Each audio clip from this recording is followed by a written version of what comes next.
A alíquota sobre o imposto da transmissão de bens imóveis, o ITBI, em Aparecida de Goiânia foi reduzida e seguirá com diminuições escalonadas até o dia 18 de outubro. Para a gente discutir e entender esse assunto, a gente conversa agora com o advogado Ivan Lima, diretor da Associação Comercial, Industrial e de Serviços aqui do estado de Goiás, a ACIEG.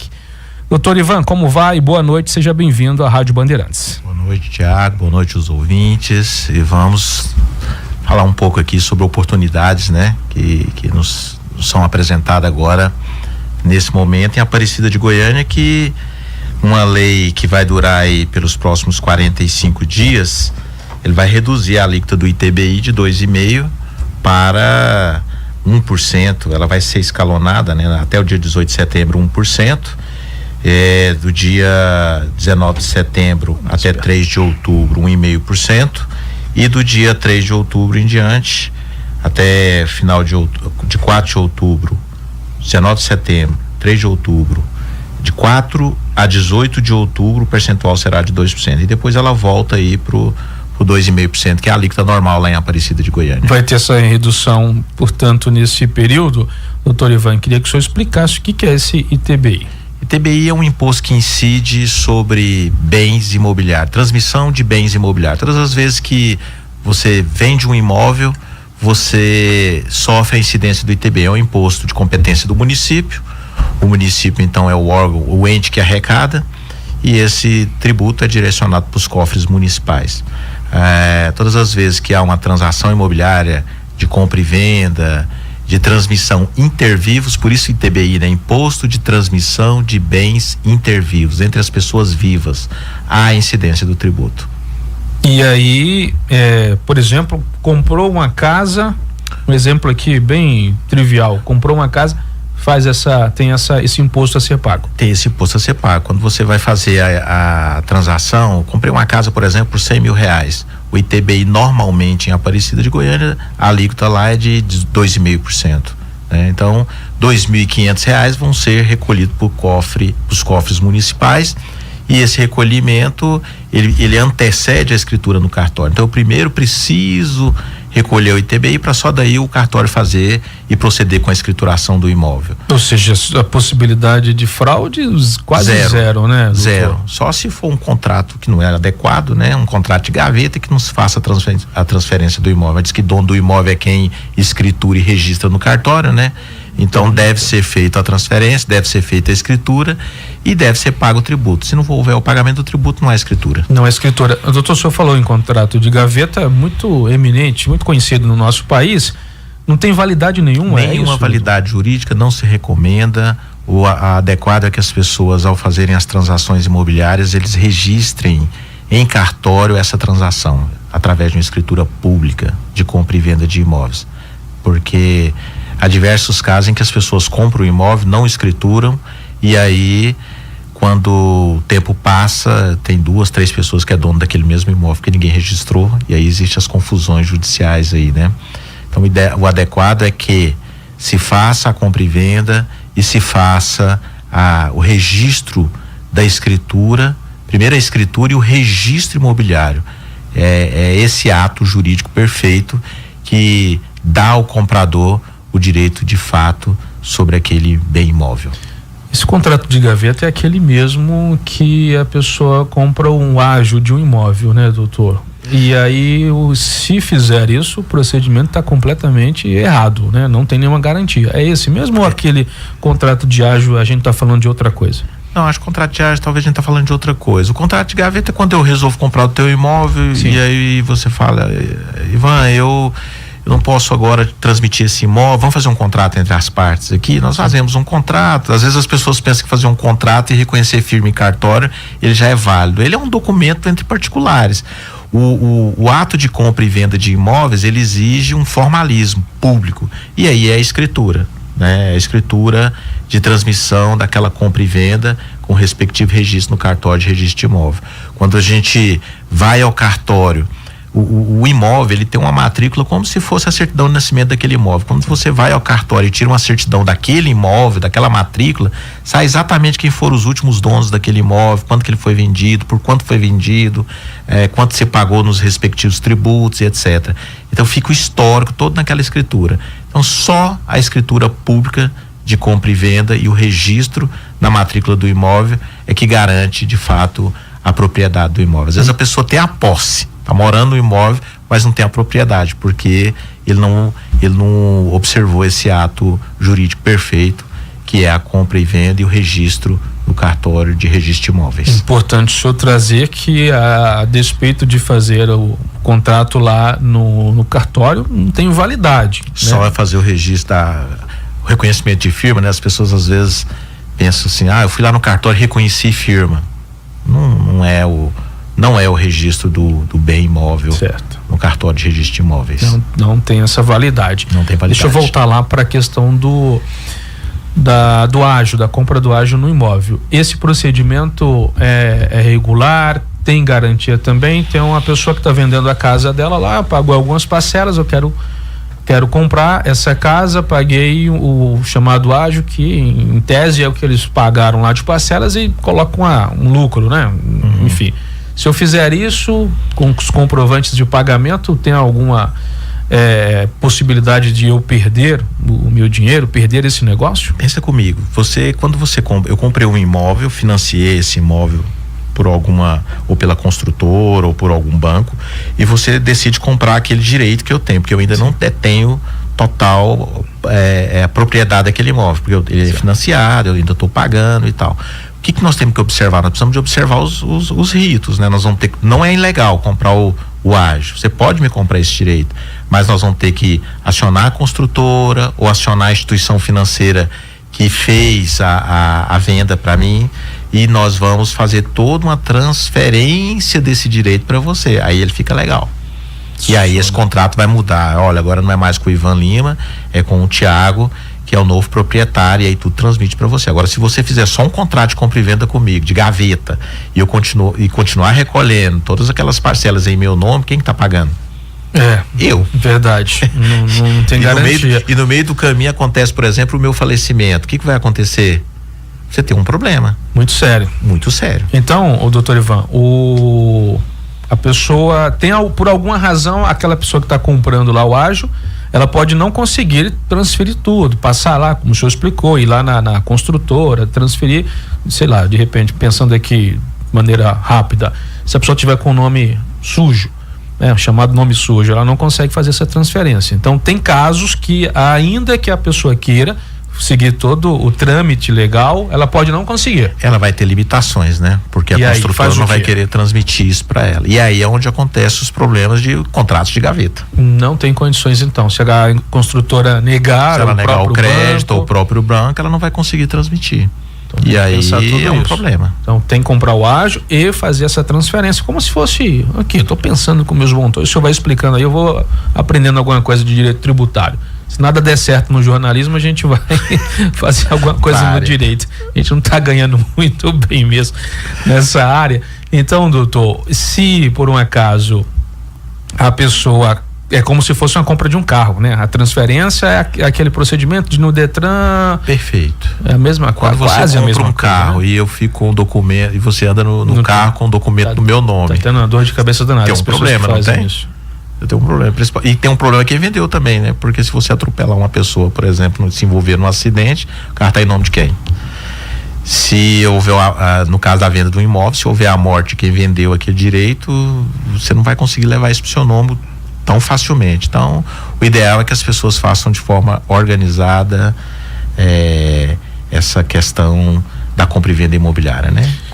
Como é ideal que as pessoas façam de forma organizada esses planejamentos, vamos pensar assim, nós estamos falando de ITBI em Aparecida, mas nós poderíamos estar falando de outros tributos, as pessoas se organizarem, se planejarem. Nós vivemos num país em que a carga tributária ela é altíssima, né? Independente da forma como esse tributo é aplicado ou não é aplicado, a carga tributária está posta. E estando posta, nós, enquanto contribuintes, precisamos nos organizar e aproveitar as oportunidades. O ITBI em Aparecida é só uma das oportunidades vigorando nesse momento no estado de Goiás, né? Em que a alíquota foi reduzida de 2,5% para 1% nos próximos dias e vai escalonar até chegar a 2% nos próximos 45 dias e depois ela vai voltar para 2,5%. Não é muito pouco não, doutor. Normalmente assim acontece em outros municípios também essa alíquota para 1% apenas. Você pensar que a alíquota, porque a alíquota ela não é tão alta, né? Se você pensar que ela reduziu, eu já queria zerar, né? Nós já reduzimos aí mais de 50% da alíquota, né? É porque ela de fato não é tão alta. Pensando assim no contexto do ITBI, né? Sim. Outros municípios, tem o município de Goiânia, por exemplo, a alíquota é de 2%, se eu não me engano. Aparecida não é uma taxa fixa, não é fixa, né, para cada município tem a sua alíquota. Tem municípios que é 3%, 1,5%, 2%. Agora, o senhor, como um jurista eminente no nosso país, no nosso centro-oeste, no nosso estado, explica para a pessoa que está acompanhando a gente agora qual é a lógica de a gente vender o nosso imóvel que nós já pagamos lá atrás, etc e tal, e ainda assim tem que pagar esse imposto. Se eu estou vendendo o meu imóvel, além de tudo que eu já paguei, eu tenho que pagar um imposto. Tiago, eu costumo dizer assim, todas as vezes que a gente fala de tributo, eu gosto de usar essa versão. Nós não pagávamos impostos lá atrás, sim, lá nos primórdios da humanidade, mas um dia a gente falou assim, eu quero um rei. E o rei, para poder manter um exército, ele precisa de arrecadar. Sim. E hoje quem é o rei? É o Estado, né? Tô pensando no Estado enquanto o ente que nos controla, né? Eu estou falando de Estado, União, município, a estrutura estatal. Não existe segurança pública, não existe saúde se não houver impostos. Então, a existência do tributo, e aí tributo como gênero, né? Porque envolve impostos, taxas e contribuições, a figura do tributo, ela é necessária para a própria existência da sociedade. Ivan, mas é muito, o bem é meu. A mesma coisa que você falar, por que eu pago IPVA do veículo? Né? Então, não dá pra gente entrar muito no mérito dessa questão, porque ela é filosófica, né? A gente pode discutir assim, a carga é alta? A carga brasileira, tributária, comparado com alguns países do mundo, ela é altíssima. Mas eu diria que ela não é só alta, ela é mal gerida. E aí, independente de segmentos ideológico e partidário, político partidário, ela é mal gerida, né? Ela deveria ser melhor administrada, melhor aplicada. Agora, o tributo é devido. Eu, como contador e advogado, eu sempre digo para os meus clientes, olha, se o seu negócio não está conseguindo bancar os tributos que incidem sobre a sua operação, é melhor que você deixe o negócio, porque o tributo é devido, independente dele ser justo ou dele ser injusto. Nós temos os meios, né, legislativo para questionar a carga, né? Tá aí, por exemplo, agora em discussão no Congresso Nacional a reforma tributária. Então a reforma tributária ela vai mudar drasticamente a vida das pessoas e vai impactar drasticamente a vida das pessoas. É o momento de se participar das associações. A CIEG, por exemplo, tem representantes que têm feito incursões junto aos parlamentares para tentar uma carga menor. É momento, por exemplo, de participar das audiências públicas que acontecem nas associações de moradores, etc., para entender o que é essa reforma tributária e para questionar uma ou outra tributação, porque nós estamos na fase de aprovação desta nova carga, mas ela virá, com certeza. E a gente vai falar sobre esse assunto. Você falou em reforma tributária aí, já fiquei assustado, porque tem muita gente criando um fantasma problemático para o nosso país nos próximos anos, com a aprovação já aprovada, agora está naquele trâmite de regulamentação e tem muita gente preocupada. Daqui a pouco a gente volta a conversar com o Dr. Ivan acerca de reforma tributária também e direito tributário no geral. Se você tiver alguma dúvida, mande para o nosso WhatsApp 9847-6110 e aproveite. O Dr. Ivan Lima, ele também é CEO e sócio da KBL Contabilidade, da Magalhães Lima e Paiva Advogados Associados, além de diretor da CIEG aqui do nosso estado. Daqui a pouco a gente vai explorar muito o Dr. Ivan aqui no nosso programa. 7h15, vamos dar uma olhadela no trânsito da região metropolitana nesse momento, lá na Deputado Jamel Cecílio. O trânsito agora já está mais tranquilo para quem está em direção à AJ 020, no sentido contrário, na região do Jardim Goiás ainda está uma movimentação um pouco mais intensa, com velocidade média de apenas 13 km por hora para quem está naquela região do shopping, ali no Jardim Goiás, passando pela deputada Jamel Cecílio. Tem registro de acidente na T9.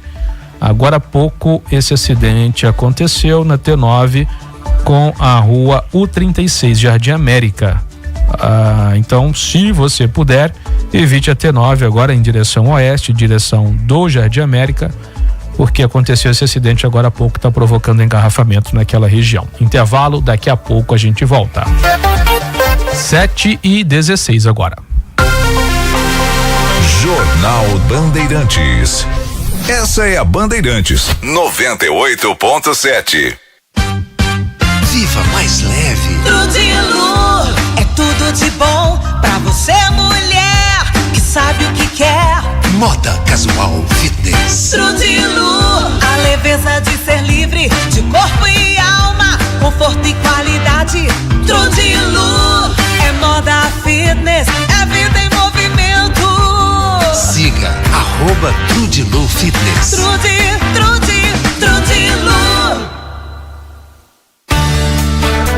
A maior variedade de sabores com mais de 30 pratos quentes e frios espera por você na Nativas Churrascaria. Traga sua família e amigos para saborear as melhores carnes da cidade na melhor churrascaria da capital. Na Nativas Churrascaria você vai encontrar a maior variedade de carnes feitas daquele jeito que você gosta. Venha comemorar seu aniversário, fazer suas reuniões ou encontros na melhor. Nativas Churrascaria, Rua 123, Setor Sul, fone 32420311. Nativas Churrascaria, a melhor churrascaria de Goiânia.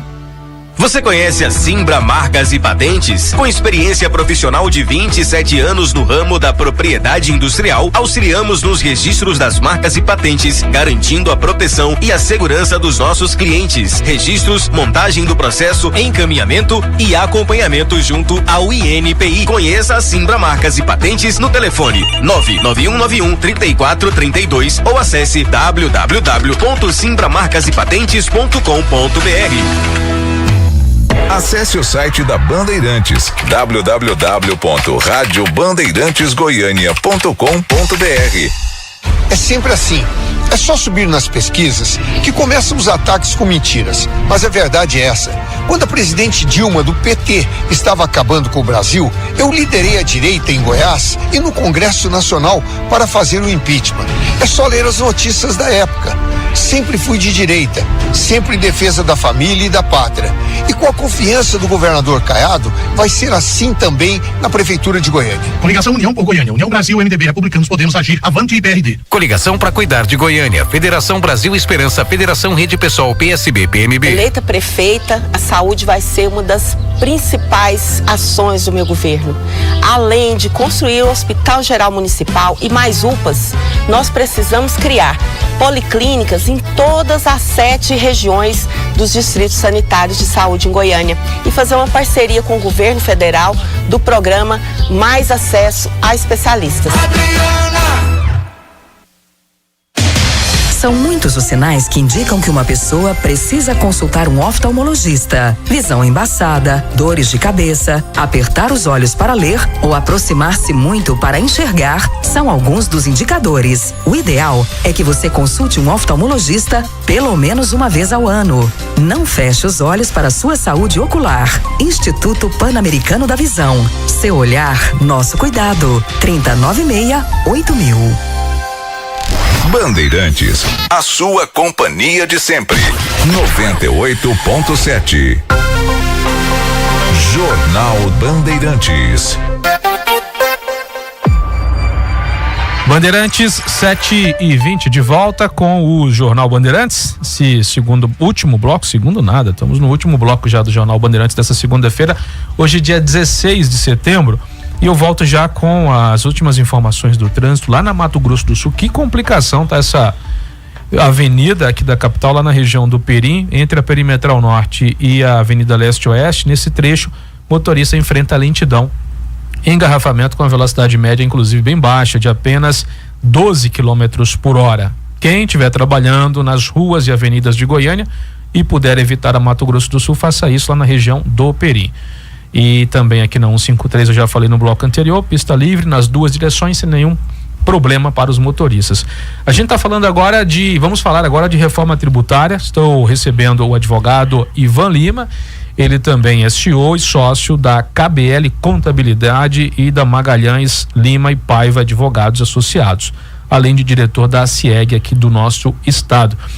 Doutor Ivan, a propósito, falando de contabilidade, aquelas coisas de declarar imposto de renda já passou, né, esse ano? Já passou. Eu não lembro se eu declarei, como é que tá a minha situação. Muita gente deve estar pensando isso também. Se você não declarou, você já deve uma multa de no mínimo de R$165 para a Receita Federal. 160? Não, eles perdoam a dívida depois de um tempo, doutor, ou não? Perdoa não. Perdoa não? Não. Tem que pagar então. Não. Mas eu acho que eu declarei. O prazo foi em 31 de maio. 31 de maio, acho que declarei sim. Acho que fiz tudo certinho lá para depois levar uma cadeirada do leão, né? Que é problemático. Uma pessoa me procurou e disse assim: eu levei uma unhada do leão. Unhada, né?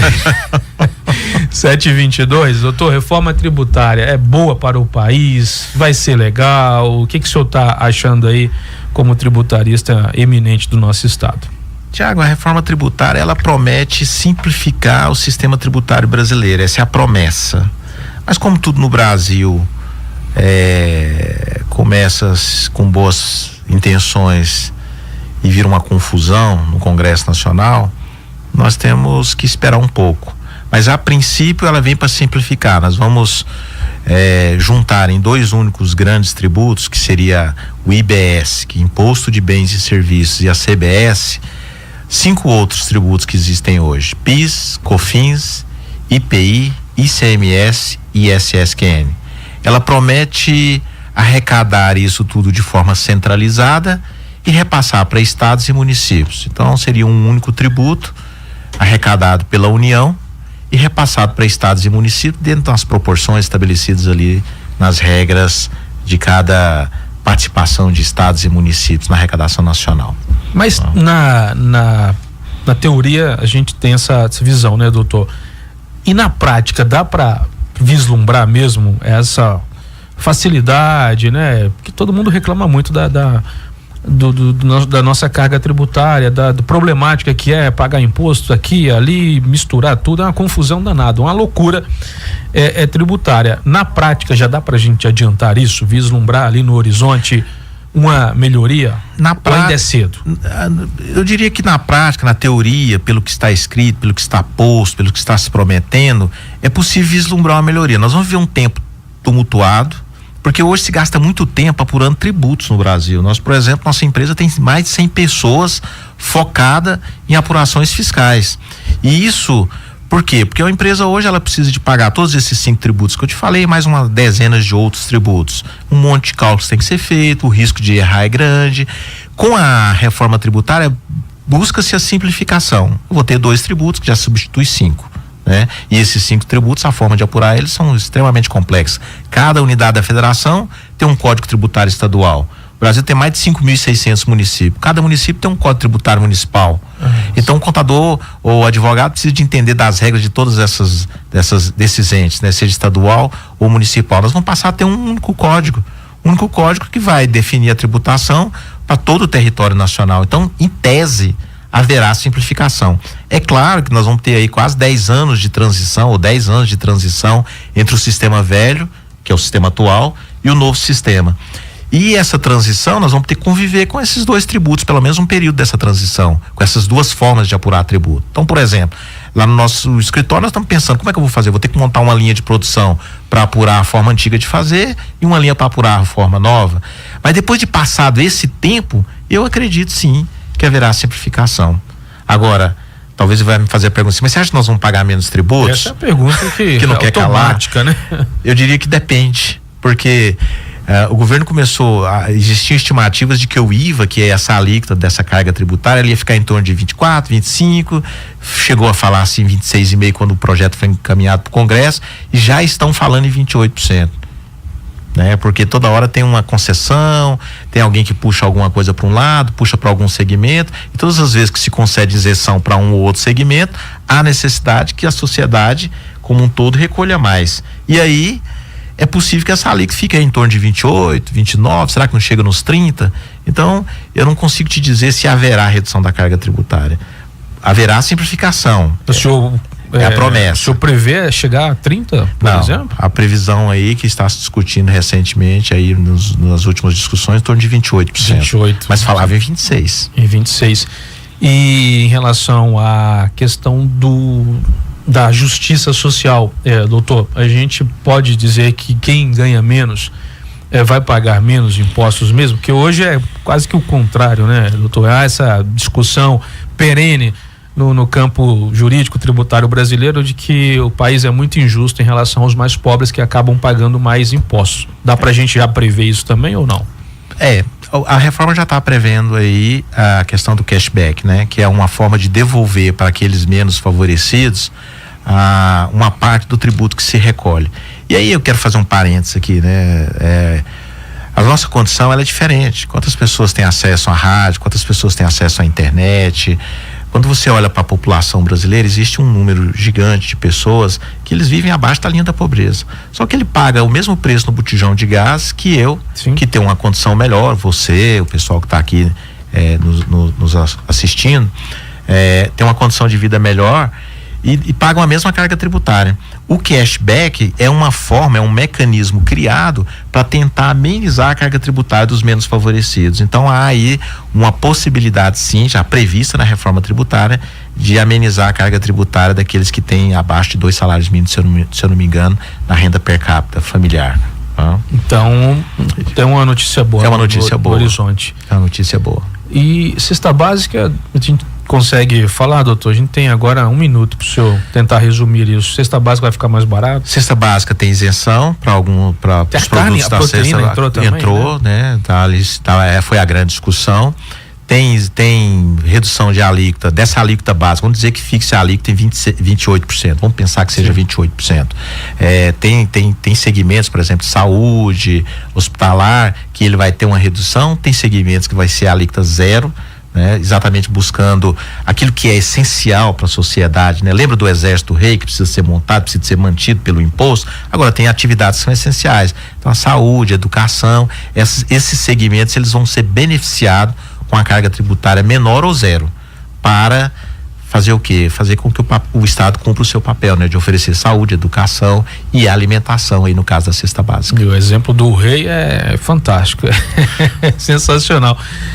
E a cesta básica fica barato para todo mundo, né, doutor? Não só mesmo para os mais pobres, também os ricos também. Por isso foi a grande discussão, né? Carne entra ou não entra? Todo mundo come carne ou não come carne? Né? Entra vinho, não entra vinho, entra queijo, não entra queijo, né? Mas beneficia todo mundo, acaba beneficiando todo mundo, porque não dá para fazer essa separação. Separação, né? Não sei que houvesse um contrato, só que assim, código, olha, você só vai poder comprar a cesta básica com a isenção se você, não tem como. Não tem jeito. O que tem é o seguinte, tem os produtos listados que fazem parte da cesta básica. Muito bem. Doutor, muito obrigado pela tua participação. Foi uma aula de direito tributário. O Zé ali, que é um apaixonado por direito, ficou assim, ele queria o direito criminal, mas agora eu acho que ele vai pro tributário, porque o senhor explanou muito bem para os nossos ouvintes. Muito obrigado. Excelente área, nós que agradecemos, estamos à disposição da sociedade. Muito bem. Final do Jornal Bandeirantes. Deixa eu agradecer também a minha colega jornalista Dora, que está aqui visitando o estúdio da Rádio Bandeirantes, uma jornalista profissional, muito inteligente e muito dedicada a essa área do jornalismo. Está precisando de mais gente assim. Final do Jornal Bandeirantes, eu volto amanhã 15h com o Bandeirantes Acontece. Na sequência tem o Esporte em Debate aqui na nossa programação. Boa noite para todo mundo e até mais. Termina aqui Jornal